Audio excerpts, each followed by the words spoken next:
హనుమంతుడికి అర్జునుడికి మధ్య యుద్ధం మొదలు కానుంది. వారిద్దరూ దగ్గరలో ఉన్న ఒక కొలను దగ్గరికి వెళ్తారు. అర్జునుడు బాణాలతో ఒక బలమైన వంతెనను నిర్మిస్తాడు. అర్జునుడు హనుమాన్తో, ఇంత గొప్ప బలమైన వంతెన నీవు నీ జన్మలో చూసి ఉండవు. రాముడు కూడా ఇలాంటి వంతెనను నిర్మించి ఉండడు అని అంటాడు. హనుమాన్ ఆ వంతెన పైన ఒక్క అడుగు పెట్టగానే ఆ వంతెన కూలిపోతుంది. అర్జునుడు ఓటమిని ఒప్పుకొని అగ్ని ప్రవేశం చేస్తాడు. సరిగ్గా ఆ సమయంలో శ్రీకృష్ణుడు అక్కడికి వస్తాడు. హనుమాన్ కృష్ణుడితో జరిగింది అంతా చెప్తాడు. కృష్ణుడు నవ్వుతూ, పోటీ బాగుంది, కానీ పోటీకి సాక్షి ఉంటే బాగుండు.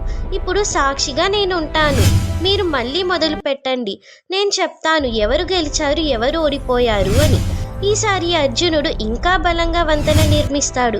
కానీ హనుమాన్ అడుగు పెట్టగానే మళ్ళీ వంతెన కూలిపోతుంటే కృష్ణుడు ఒక తాబేలు అవతారంలో వెళ్ళి ఆ వంతెన కింద పడిపోకుండా ఉంటాడు.